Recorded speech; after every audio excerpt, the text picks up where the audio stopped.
Welcome back to the Last Word Podcast. As always, I'm Jay. And I'm Rabbit. And thank you everyone for joining us today. Before we get started, as always, reminder to like, comment, subscribe, share, follow. It helps us out a lot. We see it. We appreciate it. Please keep doing it. And if you haven't done it, do it now. Please. Thank right you. Now, right this second. I'm going to give you 5 seconds. Yeah, stop everything that you're doing. Put it all down. Yes. And if you're driving, pull over. Yep. If you're in the middle of traffic, just stop abruptly, and do it now, please. Right, if you're grocery shopping, please drop all the glass that you have in your hands. Yes. And whatever you're doing, stop it now and do this. Like, comment, although I don't know subscribe. who would be listening to our podcast in a grocery store, so this might be a little weird. Do it now. Do it now. And of course, any questions, concerns, comments, business inquiries, lastwordapparel@gmail.com. And just as always, recently we got some air going on, some workers outside, and a dog. So just the dog is not going to change. Well, the dog's always here. Yeah, at some point, hopefully the construction will change. The air will not have to be on. Which, can we talk about that it's going to be September? Yeah. It's fucked up, huh? Yeah. I think we've been doing the podcast for a year now. Yeah, by the not this podcast, but the one after this, by that time it'll be our 1-year anniversary for doing a podcast. Yeah. Oh, how little we've accomplished in that time. What little we've done. It's been a hell of a year. I mean, we've done the bare minimum to keep this podcast going. I'm proud of us. I'm glad we've kept it going, given the circumstances. I mean, the pandemic and the quarantine and just all the shit that comes with that, on top of other personal things that are happening. Right, even how now. We started the podcast, I mean, it's been a journey. Yeah, and the fact that we're still doing it is pretty cool. Yeah, to be we're honest. Still trying. I mean, we'll always try.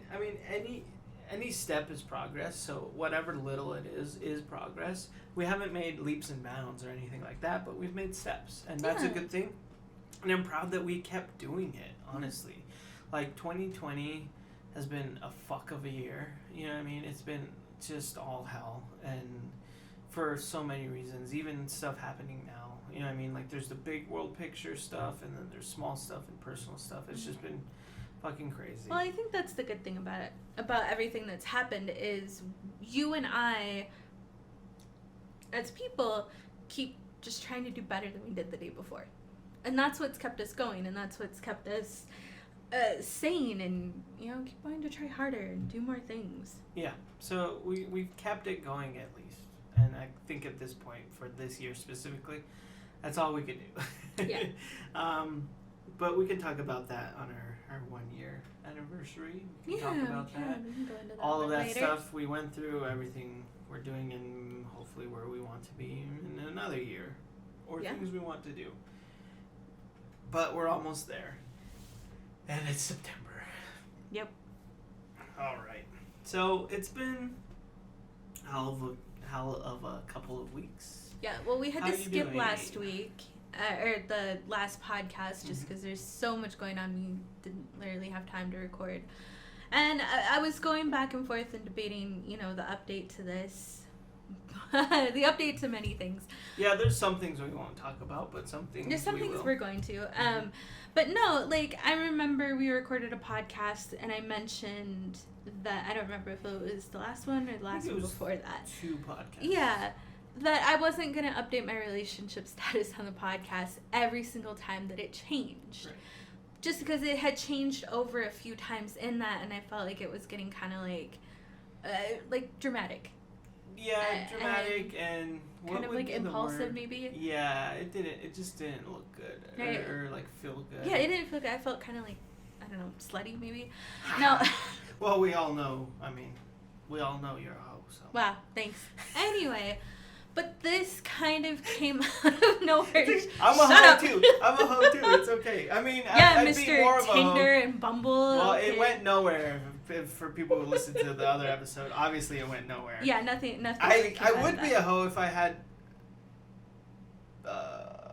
people to hoe with. Does that make sense? Yeah. If I had the opportunity to hoe, I would be a hoe. You know, we've don't. kind of talked about it. It's easier for poly women to meet men because men are more... Men are terrible. They're more okay with it. They're like, oh, you're married? Oh, that's fine. Like, we can still hang out and have sex. We still get to have sex, right? Yeah. Like, you know what I mean? Like, like, men are more okay with it. Women are a little bit more, emotional creatures. And, they take it a little bit more to heart. So, it's definitely harder for men in poly relationships. Right. So if there's any hoes out there who want to hoe with this hoe... No, please, no. Let me know. Don't, no. Please do not contact my husband that way. Yes, please do. No, please do not. Please do. But no, so it started, it's like, because of how much it had turned over, because I was still working on myself, still always going to constantly be working on myself to be a better human, to be a better person, and, wife and partner and dog owner, and hopefully someday in the future, mother, good person, good friend.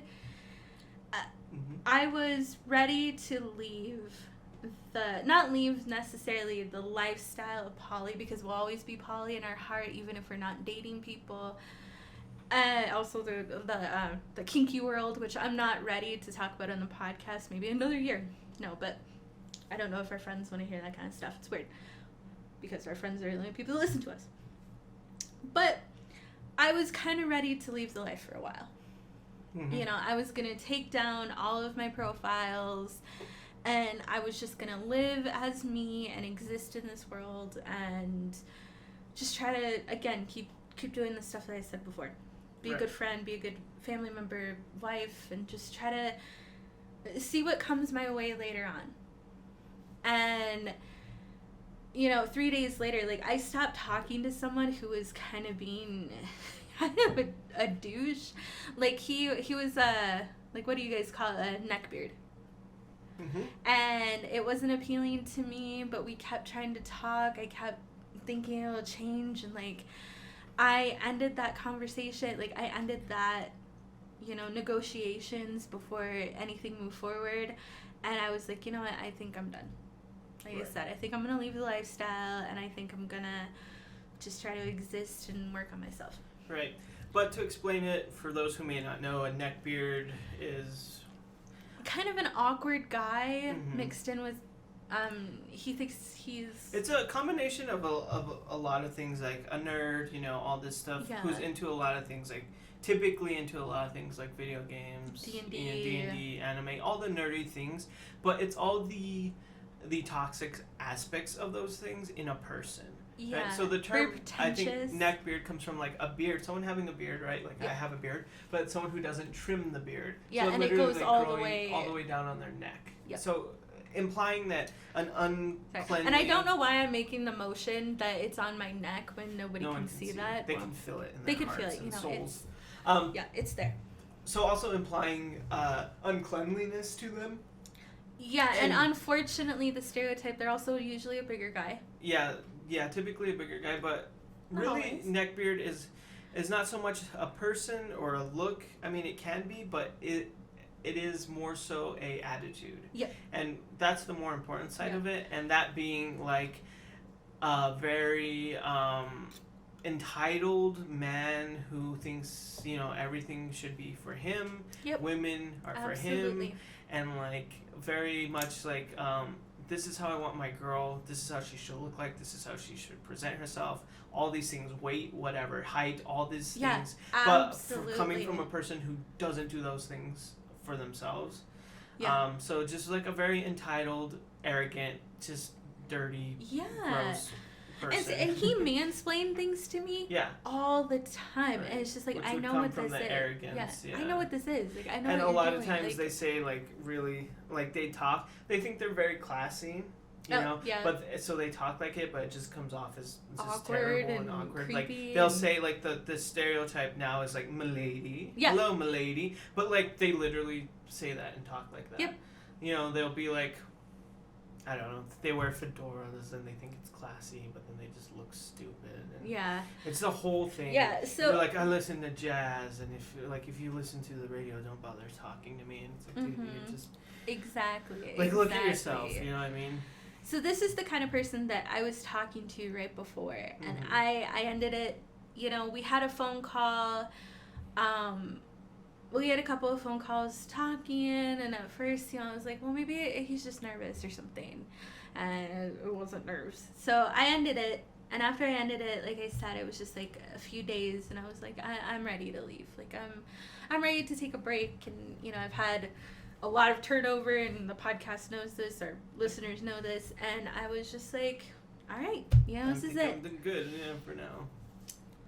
And then randomly, and it was late. It was really late, and the app that I use from the website doesn't always alert me immediately when I get a message. So it'd been like an hour, maybe even like a couple hours since he had sent me a message, but I got one. He had a very vulgar name. He still does, and I'm not going to put that out there. And so I first looked at his name, and I was like, oh no. Like, oh no. Like a username. A username. Like, I'm absolutely not going to, like, I'm not going to get along with this person. Yeah. Like, they're going to be a dick. Like, they're going to be an asshole, and that's gross. But the message was ridiculously nice. No mention absolutely at all about anything. Like, anything kink-related or nothing. He was asking me about Dungeons and Dragons and, like, Wicca and stuff, and I was just like, really? Like, do you want to talk about this? Because I'm so down right now. And I don't know, like, I can't describe it any other way than it was just something, like, I felt. You know, it was just, like, a feeling. So we messaged for a couple of days on the website. One thing, too, that was also kind of worrisome is that he lives here in Las Cruces, which I have talked to or had a few people, you know, message me from here, but I'm always so hesitant just because that makes life and, you know, you have to worry about safety and all that stuff so much more complicated. Yeah. Like, so much more. And I never wanted to do it with a person. I never wanted to go through that again. Like, or not again. I just never wanted to go through it. I never wanted to do it. So I avoided people that were from, you know, like, I would say at least within 6 hours of me. So I never talked to anyone else from here, El Paso, Albuquerque, anywhere. And I was just like, well, why not? What's the worst that could happen? Oh, you guys fall in love and have a great relationship? Like, I decided just not to be so scared, like, about meeting people in my own town. And no, like, we moved to Discord. And then he asked me out on a virtual date. Like, that's how well things were going. And again, this whole time we weren't really, you know, completely, like, talking about kinks or, you know, sexual stuff. We're talking about movies and music and books and what kind of video games I like to play, and, you know, and then it's like we were talking about movies and stuff like that. And then he asked me out. Normal getting to know each other, relating things. Right. Yeah, connecting. And I don't know, it just felt different. And he asked me out on a virtual date. So he was going to stream a movie for us, and we were going to get on Discord and we were going to talk. And I was just like, what? Like, really? And I don't know, like, that first conversation, that first, like, movie, we watched The Notebook, and he cried. He cried when they broke up, and I was just like, oh my God. He cried at the end, like, he cried, like, 3 times. And I was just like, oh my God, I'm so relieved that I'm not the one crying so much. Because, like, I cry at everything. Like, absolutely everything. So him crying for you meant what? It's just, like, comfort. Comfort. Because I was just, like, in his emotions that he's just willing to cry like that. I don't know. It just made me feel... in front of you, even virtually, he's willing to just cry. Yeah. Yeah, I mean, it's it makes sense. Thing. I cry. I don't mind crying at things.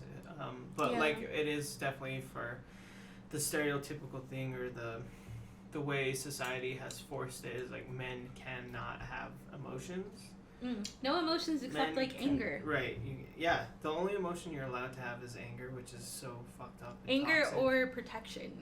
Well, protection of your loved ones. Right. It's like the same thing. But, like, it's fucked up. It's toxic. It's not the way things should be. It's not a healthy man. No. But so many times men are, especially when you're first meeting someone, I can imagine like you don't want to cry in front of someone or some shit like that, but he was just like all out. He just let it out. It was awesome. It was, I don't know. It was just really a relief. And then, so we watched the movie and we were both really nervous. Yeah. So we, didn't talk a whole lot during we did and we didn't. Mm-hmm. And then we got off the movie. The movie was done. It was done like at 9. And we just started talking. And we talked, until 2 in the morning? Yeah, 2 or 3 in the morning. Yeah. And I was on my computer. I was on the laptop to see the movie. So I had a bigger screen than just like my phone or something. And that's where I had my headphones plugged in. So I had this huge fucking computer and it was crazy. But yeah, we just laid there. We just talked. We talked about so much. And like, the best thing, I think the most important thing for me that, I really like this guy about is that, first of all, he's part Native American, like going back to like grandparents and stuff, like great grandparents, I think. And he is into all of the important issues and has been for years. And he, advocates for these kinds of things. And it was a joke at that time because he knew what the Indian Child Welfare Act was and why that was important and significant. And I brought it up, like I just said it and he just like went off with it. And I was just like, what? Like, oh my God, are you serious? And then he said something else. I don't remember what it was. Something like indigenous like rights or something. And I was just like, oh yes, please say that again. Because the joke was that, oh my God, it turns me on so much that you can even say that. Right. That you know what that is and that you just keep saying it because it's fucking amazing. Mm-hmm. So now it's an inside joke with us. But it made me realize, I don't know, just how important some of those things were. And if we're gonna reflect and look back on my past relationship, we had almost little to nothing in common. And I thought I did. Like, I thought we did. Mm-hmm. And I'm looking at it now, and I'm looking at the difference, and a lot of these things are so important. Yeah, you really, in a relationship, have to have a lot of the same views on important issues. Absolutely. You really do, because, obviously, you just don't match up. Maybe not everything, but most things. Well, when I was talking about it with my, therapist, and I was telling her, it's like, it was almost fun. Like, it was challenging, but kind of in a weird, disturbing, not quite sexual, but absolutely sexual way, that my ex and I, that, we had so much not in common. Because, we would fight, we would make up, that's like makeup sex. Kind of. So that's where the sexual came from. Kind of. Yeah. It's just like, I don't know, it was, like I said, I thought it was fun. But then it's like we had nothing in common for everyday life. We had nothing in common for, daily things. I mean, sure, D&D and video games, but that didn't amount to a real relationship. So it was eye-opening. It was a relief. It was awesome. It's a lot of fun. It's a lot of fun that we can talk about so many things. And that at one point it got scary because every time we would bring something up, we have in common. And it got to the point where I was like, so has he been stalking me? Because I'm pretty sure he's listened to every single podcast we've put out. Mm-hmm. But then there was stuff that I haven't really ever told another person. Mm-hmm. Like my favorite number. Mm-hmm. My stomach problems aren't widely known. Mm-hmm. It's like, so how do we have all this in common? Right. It's crazy. Yeah, it was to the point where it was kind of creepy. It was kind of scary. Like Sure? Yeah. Who the fuck is this? Yeah, exactly. That he implanted something in my brain and he knows everything. I don't know about that, but like, that's what I think. It's just like stalking you. Yeah. Listening to the podcast if he could find them somehow and all that stuff. More so than implanting something in your brain. No, I was going straight the brain route, but so like after I think it was like a week and a half, like maybe, we talked about, it's like, you know what? Let's meet in person. Let's just do it. Now we were going to try to wait like a month to meet in person. But, every single phone conversation we had, it just like, it's like, why can't we just meet? We do it safely. we tell the people in our lives where we're going, what we're doing, what the exact plan. You and I came up with a plan. It's like, what is the harm in meeting in person? What's the worst that's going to happen? It's like, if this person is, a weirdo, a really, like, creepy person, it's like, I can leave. I call you, you come get me, I leave. I never have to talk to him again. If he's a straight up asshole, well, we're meeting in public, he won't be able to do very much. Hopefully there would be someone there that would help me. And so we just like, no, let's do it. Let's meet. And we had previously set a date, but that date was for like 2 weeks.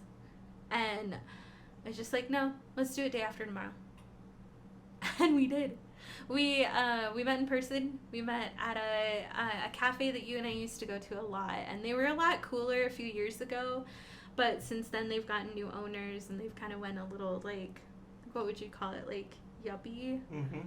Yeah. Like California, like, spirituality, mm-hmm. but it's not really. Yeah.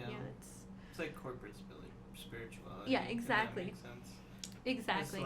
And it was so much cooler before. Like, it was absolutely the best shop to go to. But it was still okay. Like, it still had a lot of stuff in it. But we decided to meet there, walk around, and then we were just going to, like, sit outside at a table and talk. And from that moment, it's just like I knew it. Like, I felt it. And just immediately it was like, that's the thing, is like, because it was still weird, it was still awkward, I still nearly passed out, I was like shaking so bad, but we were just sitting there, we were literally just talking the same way that we did in person, or over the phone is how we were talking in person, just books, movies, family, life, what we want to do later on, like what, goals, hopes, dreams, Dungeon Dragon, all this stuff. And we were sitting there, and these two old guys who had walked in before, they came out, they were coming out, one of them walked up to our table, and we were just sitting, he was just sitting to my, to my left, and we were just, like, talking like that. And, this guy just came up to our table and looked at us, and, I forgot what he said fully, and he said something like, I just wanted to say that you guys look really happy together. Like, you guys look good. And I was just kind of like, what? And, like, I started, like, kind of, like, dying. And Adam was just like, oh, well, awesome, because this is the first time we're meeting in person. Like, this is our first date. Mm-hmm. And we were just like, oh, my God. So it's like the rest of the world, like, sees it. And well, at least an old man. At least a creepy old man who, came up to our table. But, I mean, that's no less significant, because it's just like, I don't know, that meant something to me. That means so much to me that another human saw it. Because first of all, I thought I was just still being crazy. I thought that this is, my first polyamorous relationship all over again. I thought this was Kenneth all over. Mm-hmm. With the butterflies and the excitement and never wanting to not talk to him and all that stuff. I really just thought it was crazy. But being able to sit there with him, seeing him in person, and all of our flaws and stuff now finally being confronted, I don't know, it's just another human being able to see it for themselves. Right. Would it have mattered what the other human being looked like? Like, what if some, like, really disheveled, like homeless guy came up to you? He had, like, one arm and, like, he was, like, missing his nose or something. I don't know. Like, I just want you to know you look really happy together. Like, would that have mattered? What would you have done? Would that still be life acknowledging that this is right, or what would that have mattered? Yeah, no, I don't think so. Would it? Tell me. I don't think so. I mean, I'm really glad that didn't happen, but it might have just been creepy and weird, but maybe I would have still taken it as a message. I don't know. Anyway, not the point. And so ever since that day, I don't know, we've pretty much hung out every other day. We've spent the night at each other's houses. We've met each other's pets. Chief bit him the first time that he met him and took a chunk out of his arm, so mm-hmm. That's wonderful. Mm-hmm. But Chief has since recovered, and so has Adam, and now Chief loves him and completely ignores us when he's here. Yep. I've lost my wife and my dog. Yeah. In 1 week. 1 week. 1 week. So things are going good for me. But no, I don't know. It's just like, again, it's something that I feel. I never felt so connected to a person like I do now. And the last person I did, I ended up marrying him and staying with him for 10 years. Yeah. He just pointed to himself. This guy. You know, it's like all the important stuff is there, the ambition, the drive, the willingness to, stand up to the, his toxic people in his family. He's willing to stand up to and stand up for me and himself, really. And it's just like, I can't explain it any other way, but then it feels so different. I feel so different. I feel like I am handling things like 90% better than I did in the past, and I just like, it's just crazy. I mean, there's still times where it's just like, oh my God, like how did we get here? Like, this is 3 weeks ago. It hasn't been quite a month yet, but I feel so good about everything. Mm-hmm. Even fighting with him, we've had like 2 disagreements, and even that is so different. And him wanting to sit up and sit across from me, like, we're fighting like on a bed, and he just sat across from me. He was still mad, like he was still like frustrated and upset, but he still like wanted to hold my hand and talk about it. Even holding my hand as we were like, trying to figure it out, and frustrated and kind of angry at ourselves, and like he still wanted to do that. I have never had another person want to fight with me like that, except maybe you. Yeah. And I think that means a lot too. Yeah, you'll learn a lot about a person, especially someone you're with. Sometimes you'll learn the most about them when you're in a disagreement, and how they handle stuff like that, and how they want to handle it with you specifically. Mm-hmm. I mean, the last person that I got really close to, I learned a lot about them when something didn't go their way. Mm-hmm.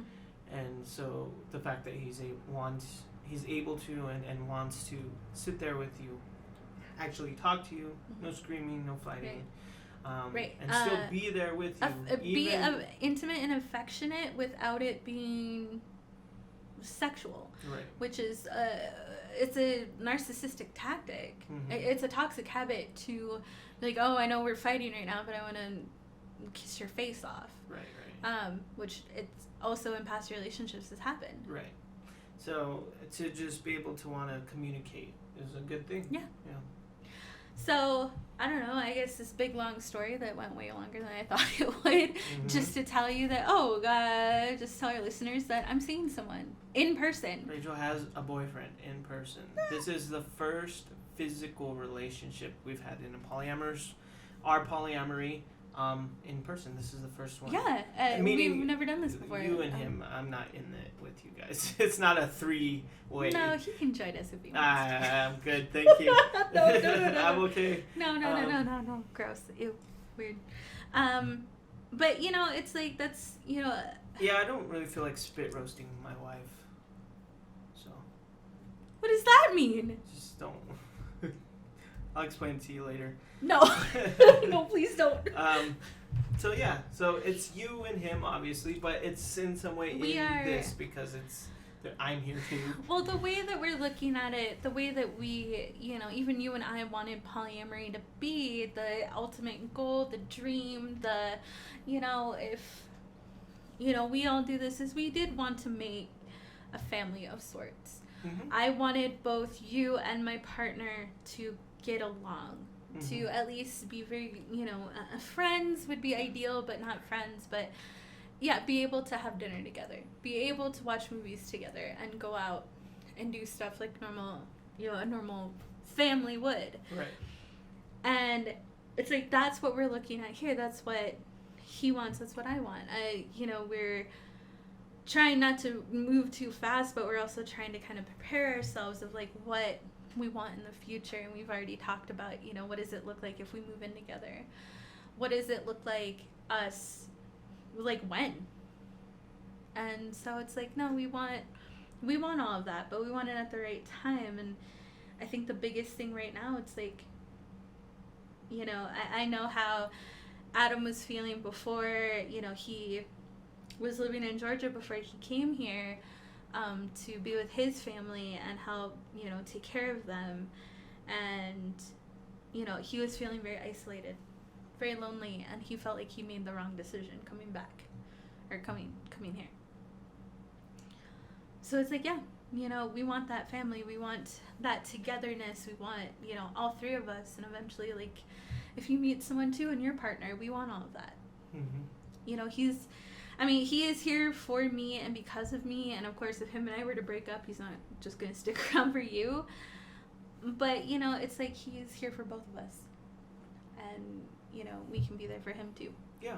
Yeah. The goal, in some ways, is, in a sense, build a community, a family, a active family, if that makes sense. Everyone cares and looks out for each other. Not that everyone necessarily loves or is intimate with each other. No. In that sense, but everyone, cares about each other. Yeah. Another weird element in this, and something that, we've all had to consider before, we've all had to talk about, is we have to take a lot of responsibility for our sexual health. Yeah. Before, the distance was long distance and we never had to worry about that. And even when we did start planning to meet in person, we still had like 4 or 5 months, and I didn't even have to get close to making an appointment or talking to a doctor or anything like that. But now that's all happening. Everyone's getting tested. He already has, which is awesome. Yep. And I'm gonna get tested. Yeah, and you're getting tested. I have a doctor appointment and talk about some options. Everyone get tested. Everyone know your status. Know your status, and get your vaccines too. Yeah, get all of that done. Get all that taken care of. And get the HPV vaccine too, especially if you're a guy. Because a male, you may already have HPV as a male because it's different for a man, but it can prevent cancer. So yes, do and that. Cancer's in your partner. Yeah. Care about them. Care about them and care about yourself. But it's just like we're taking so much more responsibility than we ever have. Yeah, because we have to. Yeah, well, but no, it's we a good absolutely thing have to. because that also shows our willingness for the life, I guess, if that makes sense. Yeah, to the lifestyle, like and how our commitment. committed we are and how much we mean it, and the fact that we're willing to just take another step, and get tested and all that stuff just shows. Absolutely. For me, shows our commitment and this is real. This is what we want. Yeah. Mm-hmm. But that's where we are. That's where it is. I'm happy. I'm excited. I don't know. My heart is so full. I'm really full. My soul feels full and satisfied, and I'm still dealing with stuff, and I am so grateful too. And that's one thing that also came up. It's like, I'm really grateful for my relationship with Kenneth, because had I not met him, he wouldn't have introduced me to a crazy world in the first place. He taught me that there's good people out there too. There's going to be more good people. And I know a year ago, the same time, I wouldn't have said the same things, and you guys can go back and listen to that I was not saying the same things, but I'm so full. And I feel good about everything. It's good. Yeah. It's a good thing. Yeah, so I think in that, and definitely for you, it's been good. It's been good, and I'm happy to see it. Well, there's definitely been some changes. There's definitely been changes, and it's been all very quickly. Very, very quick changes. Yeah, it's one thing that I have had to apologize for, is how, quickly it all went. I wasn't expecting this. Mm-hmm. I still spin sometimes thinking about it. But I think it's been harder on you, and then maybe Chief. And you guys go in between who it was harder on and who it's harder with. But you, though. Yeah, it's been good, and it's been good to see you happy. But yeah, it was quick for me, and there's a lot of change quickly, and things that I wasn't prepared for. But also things I didn't see coming until it happened, Yeah. So it left me in some weird places. And it would have been with anyone at any time. It doesn't matter who. It wasn't necessarily that it was. Yeah, it was Adam. more so that nothing came up to trigger it until something came up to trigger it. Until it happened. Yeah, until it happened. Yeah. But with that, it's caused me to work on certain things, and maybe I'll talk more about it at another time. Mm-hmm. But certain things came up, certain things I've needed to work on, certain things I'm going to be working on continuously.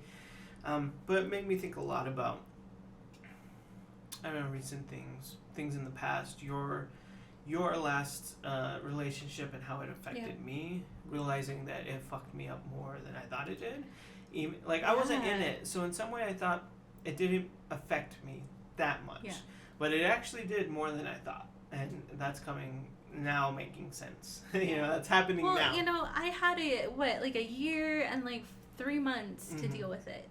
You know, I had all of this time to work with my therapist, talk it out with you, journal, write, read, you know, it's just like really like deal with it and deal with the healing and working on myself. I got my time to do that. Yeah.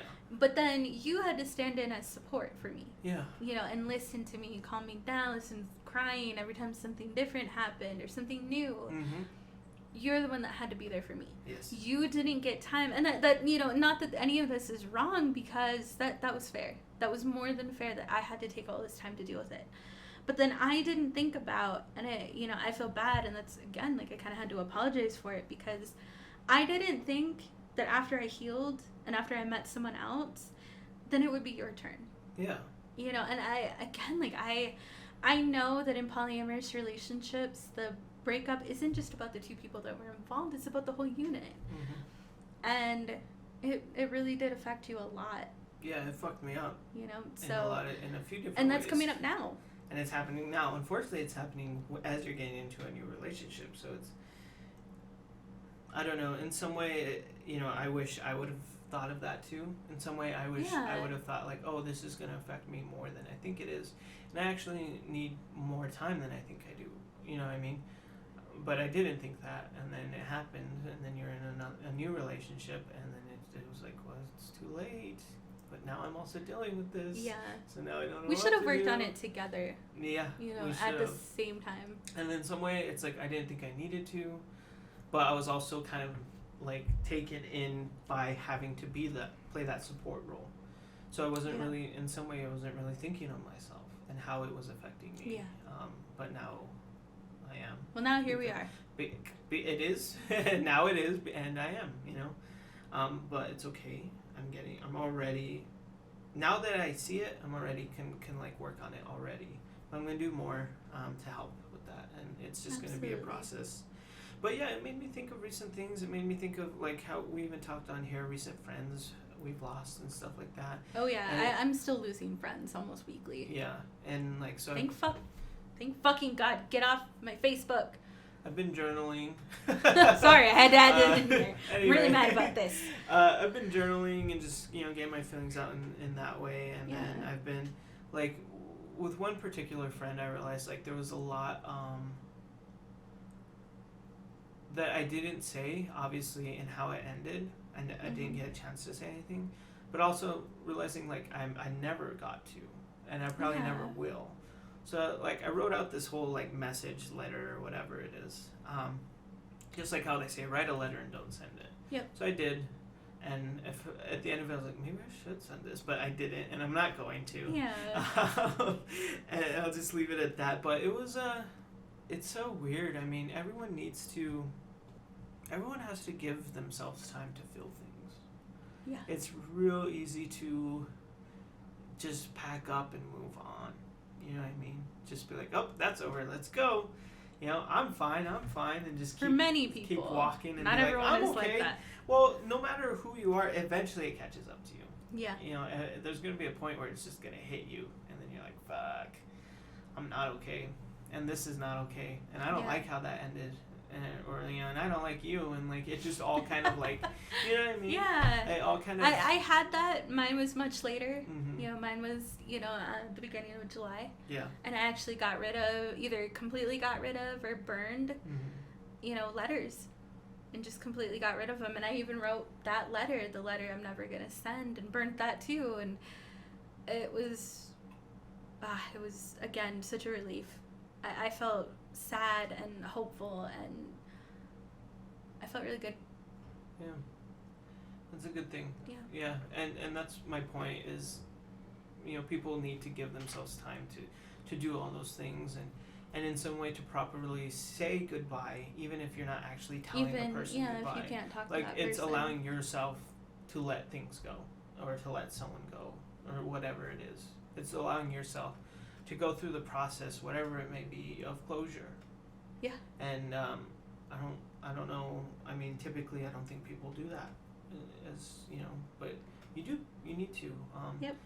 You have to allow yourself the feelings and allow yourself to say goodbye and give yourself, because majority of the time, no one's going to give you that epic goodbye or give you the time to say that thing you need to say. No. That's not going to happen. Typically, it doesn't happen. So you have to give that to yourself.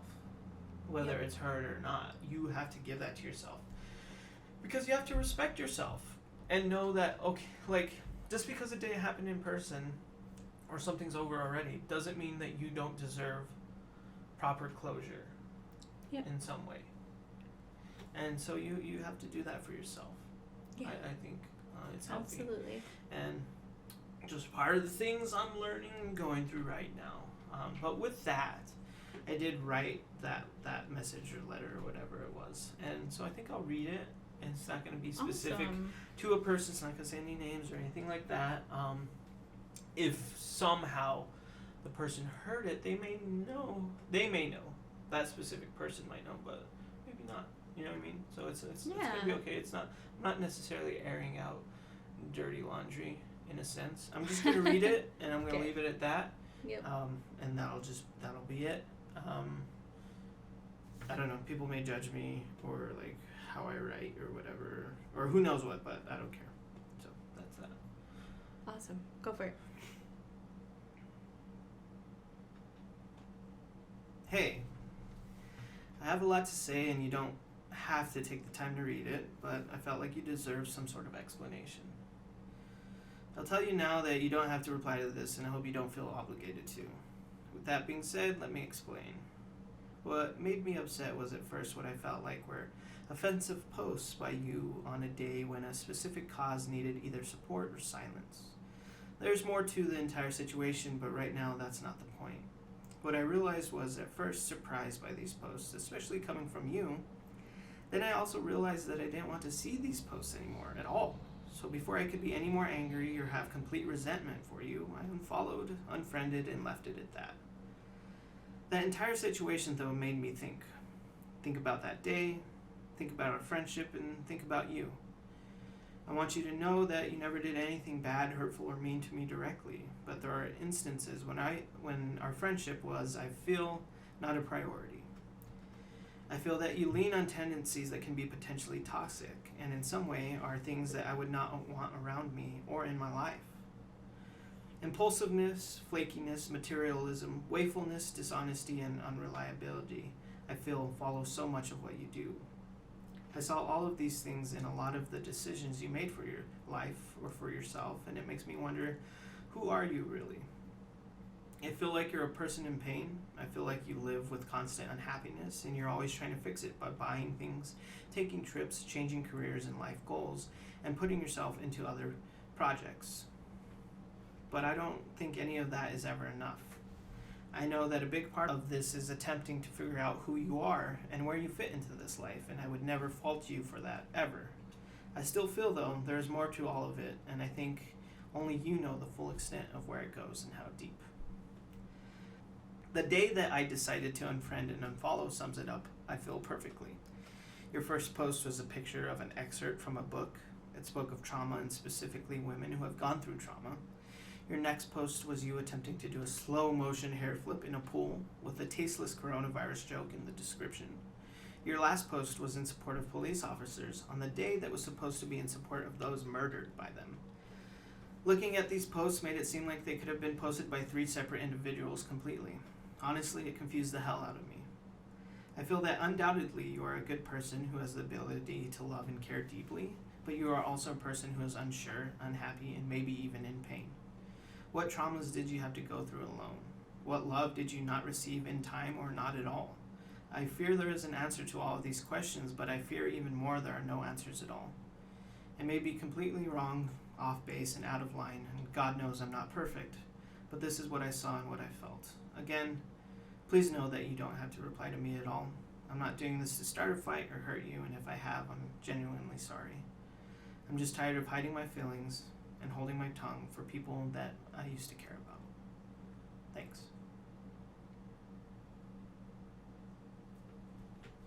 Wow, that I didn't know you had that in you. Jesus, that was really like strong and powerful, but at the same time, like kind of sad.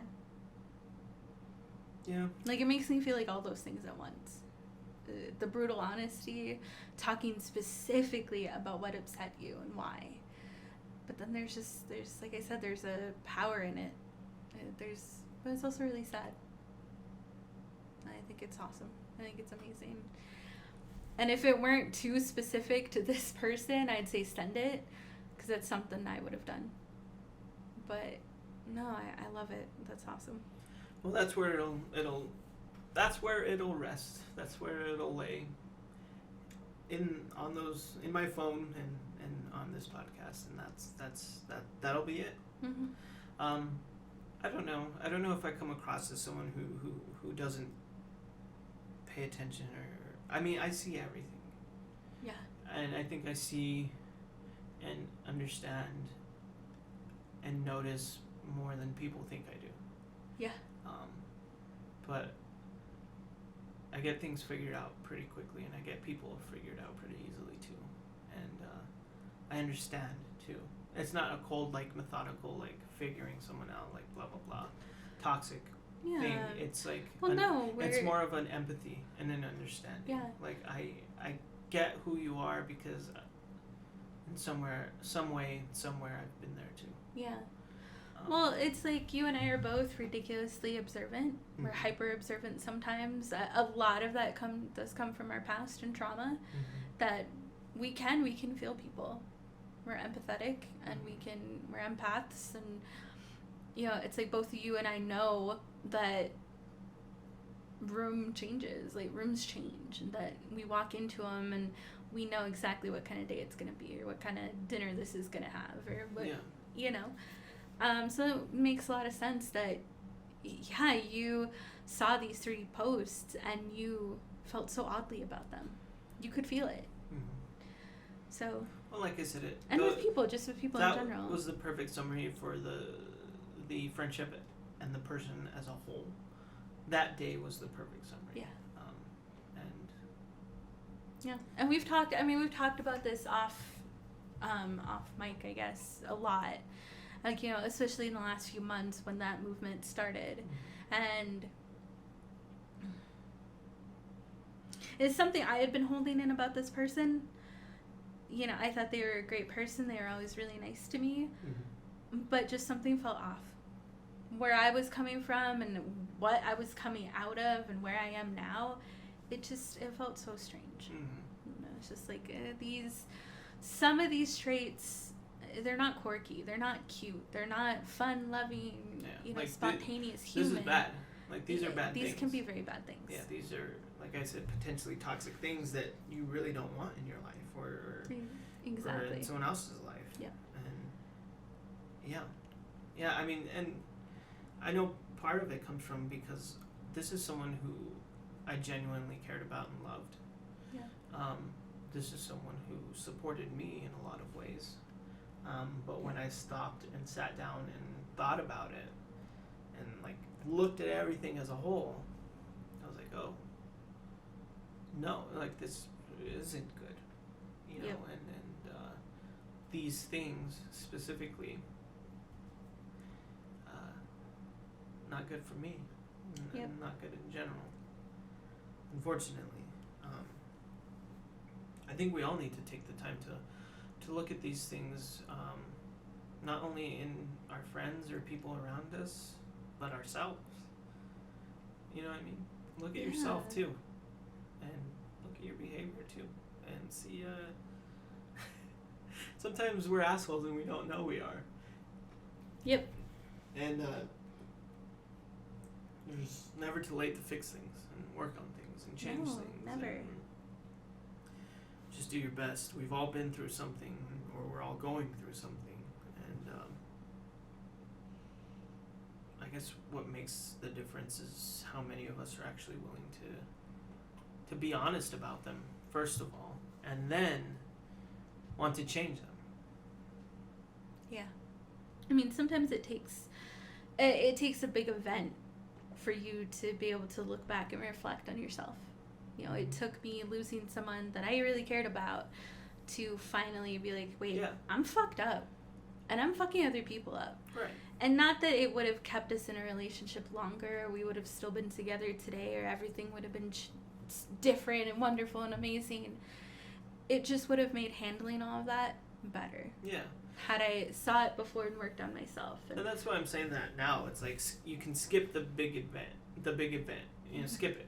Because I'm saying now, take the time now. Look at yourself. Yeah. Yeah. And that's what I mean too. That's what I was talking about too, is that's what it took for me to see it. And no, I should have seen it years and years ago. I should have seen it, when I was 15. Right. Yeah. And not that I haven't made improvements, especially talking to a new person and someone that has to get to know me all over again. It's like I'm telling them stories about my past, and I'm like, oh, like, that was a horrible thing I did. Yeah. I'm telling him about, when I got drunk and tried to call my ex-girlfriend 12 times, and she threatened to call the cops on me if I didn't stop. Talking to men literally men that are so very fucking inappropriate for me. Yeah, it makes me feel a little icky about the things that I've done. Yeah. And not that, I haven't made improvements before all of this. But it took some big things in my life to make me want to change, and I wish that it had been really simple. I wish that I had just been like, that I just was standing there one day and be like, I don't want to be like this. I'm going to do something about it. Not some big dramatic, screaming match breakup. That's not how I would have wanted change to come. So it's like, yeah, you see it, you feel it in yourself. If you're sitting there today and being like, I don't know if I want to live like this anymore. Well, get off your ass and do something about it. Yeah. I mean, just imagine being your best self. I know for a lot of people, the reason why they don't work on things or they don't look at themselves, a lot of people know what they're doing. Whatever that behavior is, they know what's happening. A lot of people are in some way afraid to change it for whatever reason. Some people are comfortable in the way they act because if that changes, then what do they have? Right, what do I have left? Some people don't know what to do about it. Also some people, the podcast we've watched, what's his name, Bert Kreischer? He thinks that he's not going to be a comedian anymore. He's not going to be funny anymore. People are afraid that if they work on that or they fix that or they change that, then they won't be themselves, which is untrue. Absolutely untrue. You're fixing yourself. You're bettering yourself. Imagine being your best self. Right. Because that's what you imagine being at the top of your game. No depression, no anxiety. I mean, and that's the thing. It's like, I'm still fucking weird. I'm still weirdest person ever. I just don't feel anxious about making a phone call anymore. Right. Yeah, making my own doctor appointments and going into grocery stores by myself. Take anything away from you. It allows more things to happen. Exactly. Not fighting with my, with my boyfriends, my partners, that stupid toxic girlfriend shit. Yeah. Not doing that is wonderful and amazing. Yeah. So it's just like, I'm still me. I'm still who I am, and, best decision I ever made for myself. Yeah, absolutely. It's just something we should all do. Mm-hmm. Well, speaking of toxic people, no. It's like, I wasn't gonna, bring up subject like this anymore. I think after the first podcast and we had a, family member freak out about it, I wasn't gonna talk about it anymore. I vowed, like, no, it's too upsetting, it's too blah, blah, blah, blah, blah. And I'm not gonna name this person. I'm gonna use gender-neutral terms if at all possible. If one slips by, well, you guys all know. But recently, like, I had another fight with this family member in particular, and it really, like, it really just, like, shocked me. Why is this person so toxic? Why is this person yelling at me? Why are you doing this? Yeah, why are you acting like this? Why are you doing that? Yeah. Why and I felt like I was back in high school. Yeah. Yeah. And I was talking to my therapist about it and being very open, and she kind of like stopped and she was just like, I have a book I want you to read. If you can find it, it's expensive, but it's like, if you can find it, if you can read it, I'd really like you to read it because it might open your eyes a little bit of what might be going on. And so the book is by Christine Ann Larson. So if you find the author, you'll find the book, but I'm going to use the gender-neutral term. It's understanding the borderline family member, helping their children transcend the intense, unpredictable, and volatile relationship. And now those words are different, they're specific, but I'm only in like the second or third chapter, and just like every other line, every other page, I am finding things, and it's making me uncomfortable. It's making me anxious. My mind is blown. It's connecting. Dots are connecting. It makes so much sense. And it's sad. I mean, like, I used to, specifically in high school, not just going through high school and my first relationships, dealing with stuff with my dad, I had to deal with this other person, and I used to get stress headaches. Headaches that were so bad that if I would stand up too quickly, I'd pass out. I remember passing out in the hallway, and another family member looking at me like, "What are you doing?" I was like, "My head hurts, and I just passed out, and you're asking me what I'm doing?" It was terrible, and my doctors couldn't figure out why I kept getting headaches. They said the family member kind of tried to convince them that I was crazy, that something was like I might be taking drugs or something, or doing something I'm not supposed to, not listening to them, not doing what they tell me to do. That's why I'm getting headaches. So the doctors just said, "I think she's getting stress headaches. Give her an ibuprofen when she needs it." That's it. Mm-hmm. But there was a very specific chapter, or a very specific like page that talked about, children that come from, borderline family members. They get migraines. They're susceptible to migraines, especially when this behavior is going on. And I was just like, what? Like, are you serious? Because the moment I would be away from this person, the headaches would go away. I wouldn't get one. Mm-hmm. And it's just like, again, like every single time like I read a chapter, it's just like... Almost every page, there's like something where you stop and you're like, holy shit. Yeah. Like, damn it. You know what I mean? And when it's there in front of you, black and white, it's pretty obvious. Yeah. I think by page 23, you were like, oh, this is what's happening. I found them. This is going. This is like what's happening. This is it. Yep. And in some ways, so much of your past trauma and where you are now with anxieties and stuff, a lot was, and rightfully so, was put on your dad. Right. Never considering other family members. Yeah.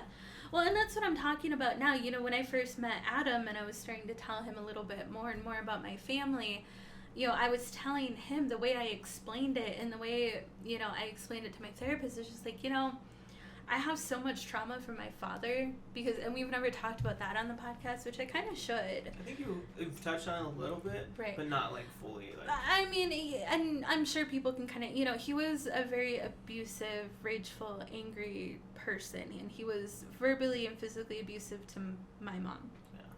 Hell of a guy. Right, and he liked his steak well done. I mean, that sums it up right there. Right. Any man who likes their steak well done is a piece of shit. Exactly. And that sums it up right there. Like, you know that, oh, well, your dad fucking sucked. Oh, your dad was a piece of shit. And there you go. Absolutely. You like his steak well done. Yeah, done. Absolutely a piece of shit.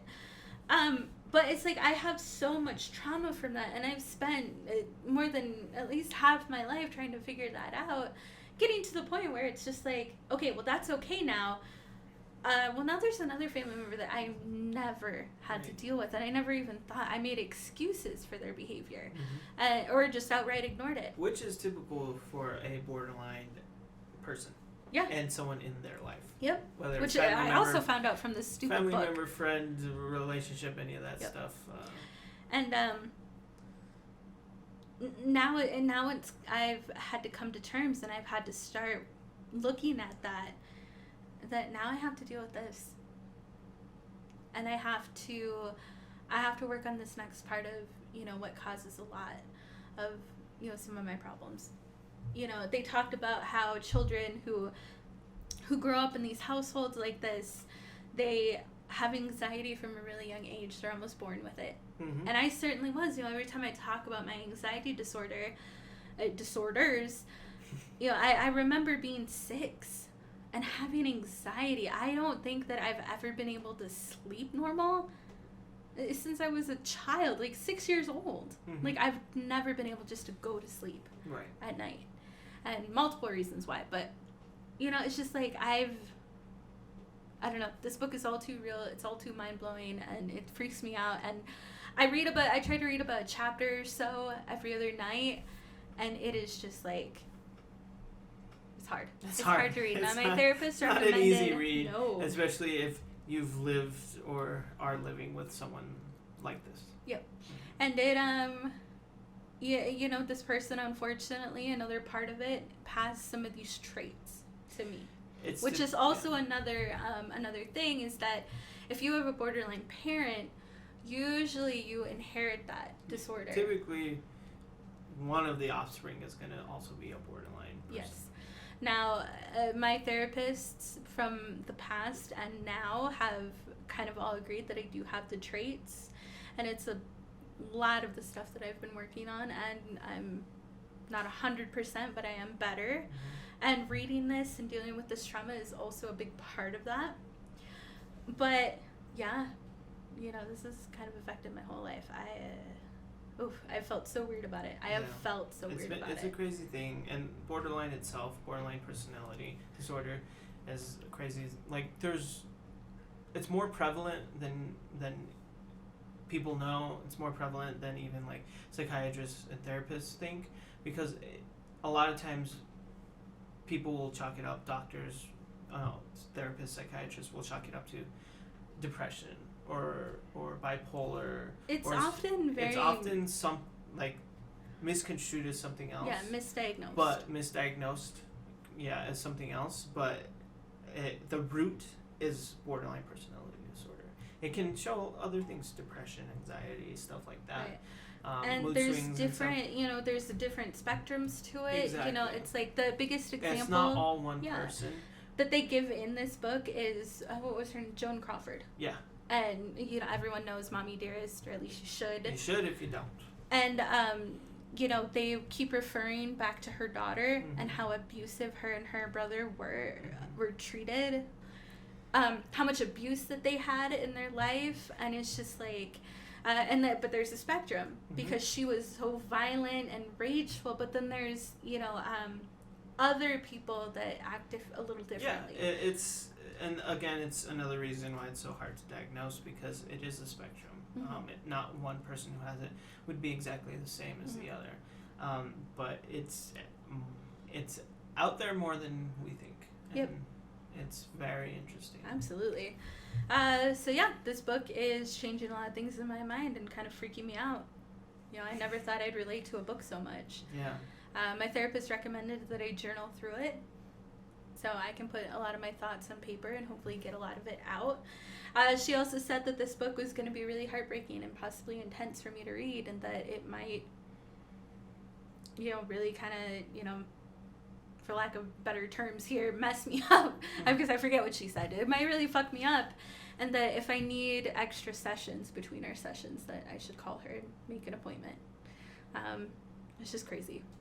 Life is crazy right now, and I don't know. I'm glad that I'm figuring it out. I'm glad that I'm in this point where I'm dealing with so much more than I thought I would. Me too. It has not been easy, but it's going to be worth it. I know it's going to be worth it, obviously for both of us, but for us individually as well. Yeah. It has not been easy, and it will not be easy, but it will be worth it. There's some drama going on in my family right now too. Yeah. We don't have to get into it.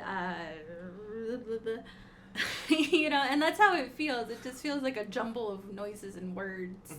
And it was funny because my mom called me when I was with, Adam, and right before that, like a few days before that, we were just like, we're glad we're in such good places to meet each other in, and I'm glad no family going so perfectly. Yeah, no family drama. We don't have to deal with any. I get the like, call, and I was just like, well, and I did. Like, I hung up, and he, we were hanging out in his room, and he went and sat by his computer while I was on the phone talking to my mom. I put it down, and I just set it down, and I just like looked at him, and I'm like, So you know how you said you didn't want to deal with any family drama yet? Like, you're glad that there wasn't any? Well, so it's like, no, I'm glad that this is happening. I'm glad that I'm getting a head start before some of that stuff starts happening. Yeah. Because things can change again pretty quickly. Oh, yeah. And I think that's a good summary of this year. 2020 has been a complete dichotomy of wonderful, amazing things happening, and truly terrible and terrifying things happening. And I don't know, we're getting through it. Anyone out there who's going through something personal or otherwise, or struggling with themselves personally, you are not alone. Nope. We are too, and we are here. And if you need anything, please reach out, because we're here. Absolutely. And we're listening, and we love you. Thank you, everyone, for listening in this episode. We'll see you a couple weeks for our 1 year anniversary. Questions, concerns, lastwordapparel@gmail.com. Anything else, send there as well. Remember to like, comment, subscribe, follow, all those things. And remember, you are not alone. We are here with you. And if you need anything, please reach out. I love you very much. We love you. Please take care of yourselves, and please take care of each other. And we'll see you next time. Later.